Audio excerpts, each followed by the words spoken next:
what I want you to really look at is the genetics of the dog, of what dog is made for certain behaviors. Like shepherds have kind of all along been the overall dog's dog, because they can do the protection, they can do the detection, they can do obedience, they can be good pets and household pets.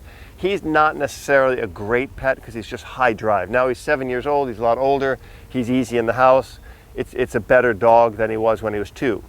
So when he was 2, he was a little insane. So all these drives to playing, if they weren't brought about, then he would bring those out in being destructive and stuff like that. So, and it's not something you can be mad at, because you got the dog because he has those drives, and you're not able to channel those drives 100% of the time, so you're ending up losing. So how do you channel those? I'm starting to realize that my dog is much more like higher drive. Higher drive, yeah. So one thing we do is we confine the dog when we're not asking him to do something. And that's something people tend to be very against. So they want their dog to have an immense amount of freedom and this. We did that with our previous dog, and he chewed through the wall. Yeah, the freedom or the confinement? The confinement. Yeah. Did you start it at a very, very early age? Yes. Okay. I guess. Because usually at an early age, you don't have teeth strong enough to chew through walls. So. No, he chewed straight through a wall. So generally what we try to do, and again, there's certain dogs, that I'm not saying your dog did, but certain dogs have just behavioral issues. They just have mental issues. Yeah, we think he had anxiety. Yeah, I think so too. That's a good bet.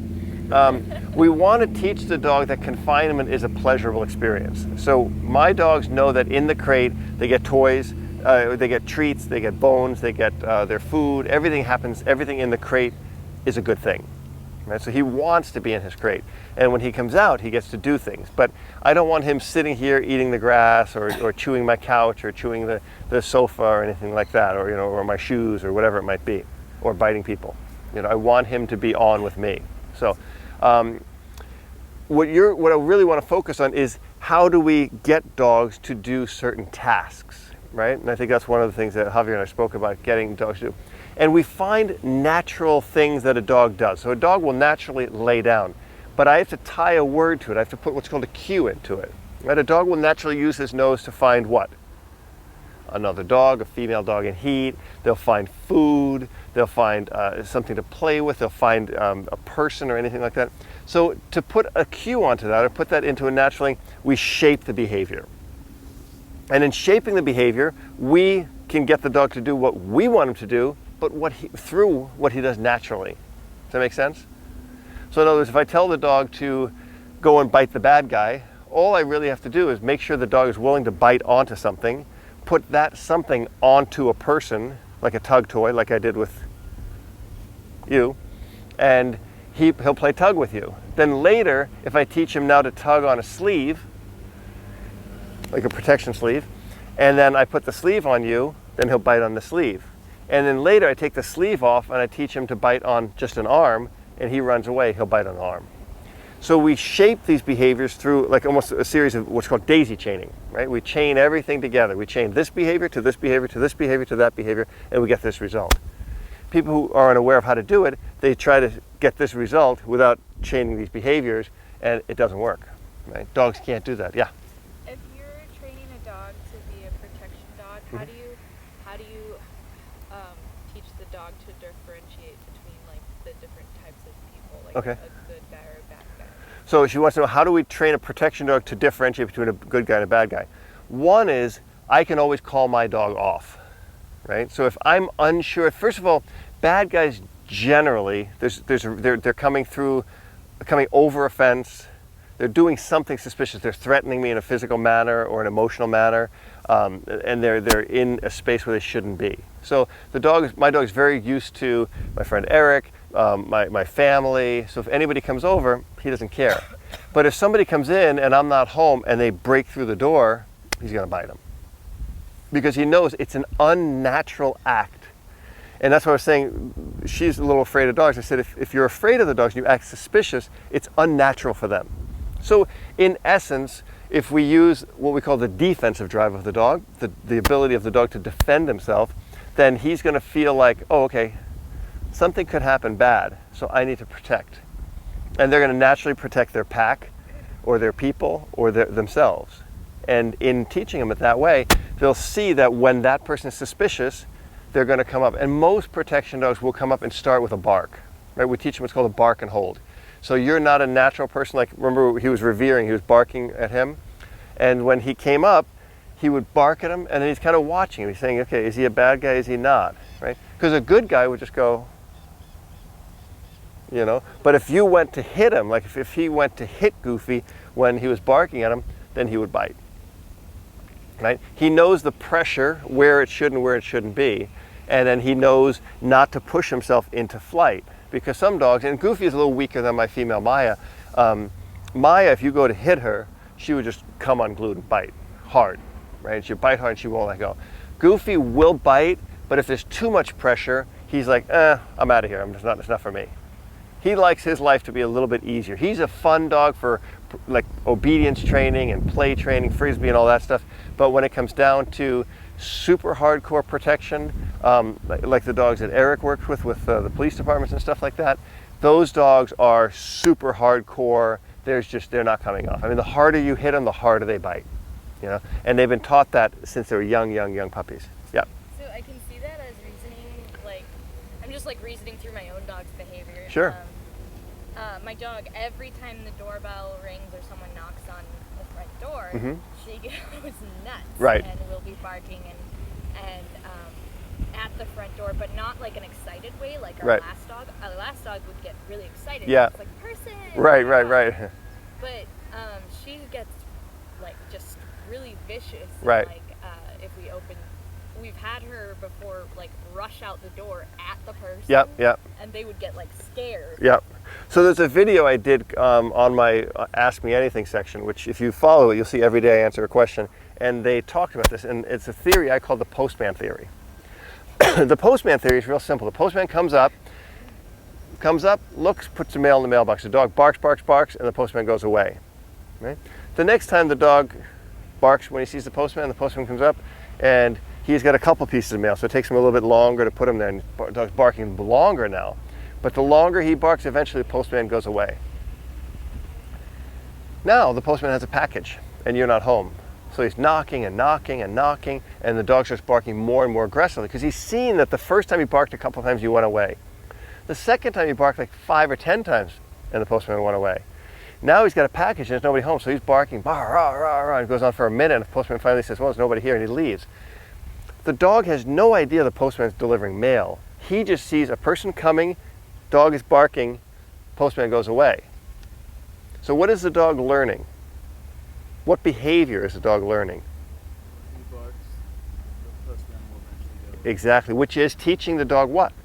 Bark at the postman Until he goes away, right? So now when the postman doesn't go away, or the other person comes in, he starts now barking. It becomes that every person that comes to the door is like a postman to them. Sure, well, they don't know it's a postman. Right. You know, they're pretty simple creatures. Yeah. But what the point is, the dog is learning that his behavior is pushing something else away. So now when that behavior doesn't push him away, he's going to resort to the next level, which is going to be to charge or to growl or to snap. And he's learned that, and that's really how we teach a dog to bite a person. We teach him, you bark at the person, and the person, goes away. Then we add a little bit more to the equation, so that we put a little pressure, we tap the dog, and the dog barks, we go away. Then we teach the dog to bite, and the dog will bite and hold on, and then I leave, and I just leave the sleeve there or the tug toy there.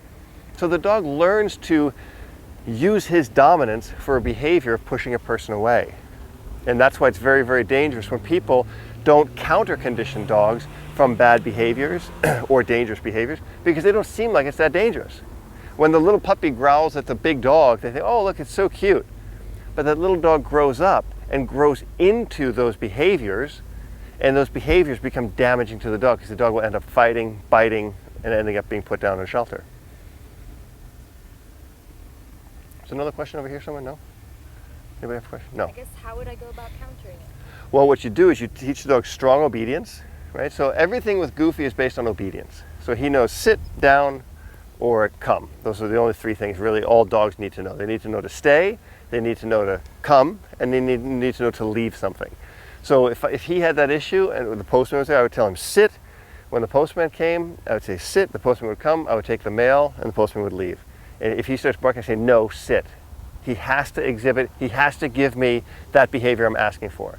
And if he doesn't, there's a consequence. And that consequence would be either a physical correction, and the reward to that would be a treat or a toy. So he would see, oh, okay, I did the right thing, now I'm getting a reward. That's important for the dog to see. So there has to be consequence, there has to be reward. So it's hard because emotionally we don't see the need for correcting the dog for it, but the dog will never learn to outgrow that negative behavior unless we put something positive on it. We tell him what we want him to do as opposed to what we don't want to do. You're probably constantly saying, stop barking at the postman, stop barking at the people coming to the door. By telling you not to do something, I'm not telling you what you should do behaviorally, right? So to draw that conclusion for the dog, it's real simple. He may not be the kind of dog that has the genetic nerves or physical ability to know, I got this. Like a 150-pound Neapolitan Mastiff is just going to say, I don't have to fight, you know. I might feel like I need to fight, but if I see a 270-pound guy who's built like The Rock, I think he doesn't really think he has to fight. He knows he can win the fight, right? A smaller guy might think, I might need to prove myself. Yeah, she's pretty small, so Small dogs tend to have more bad behaviors because we kind of allow them to have it, and we coddle them. So that's unnatural for dogs. Because remember what I said, a dog is an evolution of the wolf. Wolves, or guys like this guy, we don't pick them up and hold them and coddle them, right? They learn to be on the floor, and they learn to be the wolf and the ape, right? They learn that differentiation. Little dogs never learn that because they're constantly being held up, and they're constantly feeling like they're this tall, which there's no dog that's this tall, right? You hold your dog all the time, right? Be honest. It's a little too big to like hold all the time. But you did when she was younger. Yeah. Okay. And she's allowed on the couch.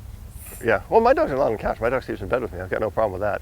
Once they understand obedience, everything else can be layered back in. I think dogs should sleep in bed with us. I think we've co-evolved long enough where they can be part of our lives. I don't think we should, be like dog Nazis on dogs. I think dogs should have an amazing amount of freedom, but that freedom has to be earned. It shouldn't be given. That's the big thing. So, any other questions? Can you teach an old dog new tricks? Yes. Yeah. So Taylor's dog, however old that dog Yeah. is, can be Any animal. shaped. Yeah. So here's the thing. Like, for example, I can learn something new. Our brains, there's two things that cause us to learn: our brains and our bodies, right? So we can learn the behavior, and we have to exude the behavior. We have to, make the behavior, create the behavior. So at a certain age, our bodies aren't able to, like, I can go to the gym and work out, but I can't work out like when I was in my 20s because my body isn't the same. But my mind is real sharp. My mind's like, oh, I can do this. And then suddenly you go, my God, I can't do it. Your dog's body, as long as you're not teaching him something like agility, you're teaching him to work with his brain, and then you end up having to block negative behaviors. So if you see when they train elephants or lions, they're constantly hitting the animal to block the behaviors. They're using a bull hook on the elephant, or they're using a punch on the nose of the lion or a whip on the lion to kind of get him in line. The only reason that works is because that animal was trained that way since it was tiny. I'll give you a great example. I taught karate for 20 years. I had a student of mine, and he was the atypical accountant. Glasses, bald, short, a little heavy set. And his brother was huge. His brother was like 6'4", just like probably 270 pounds. And so Dorian was teaching for me, and his brother came in, and Dorian looked at his brother, he goes, Oliver, quiet, go sit over there. And Oliver went, sorry, Dorian, I will. And he went over and he sat down, and I went, that's amazing. Like, he's twice your size. And he says, it's really simple. He goes, you see, when he was 5, I was 8, and I beat him up every day. And when he was 13, I was 16, and I beat him up every day. He goes, so now he just thinks that I can still beat him up, although I know I can't. He still believes that. So once the dog believes it in a negative way, whether you've beaten him since he was young, or with a positive, like with Goofy, that I've always rewarded him and blocked his negative behaviors, I've always kept him from making mistakes, but rewarded him for doing the right thing, that behavior is hardwired in. Now when the dog is a little bit older, you just need to kind of withhold something the dog wants and block those behaviors a little bit stronger, but it can still be done.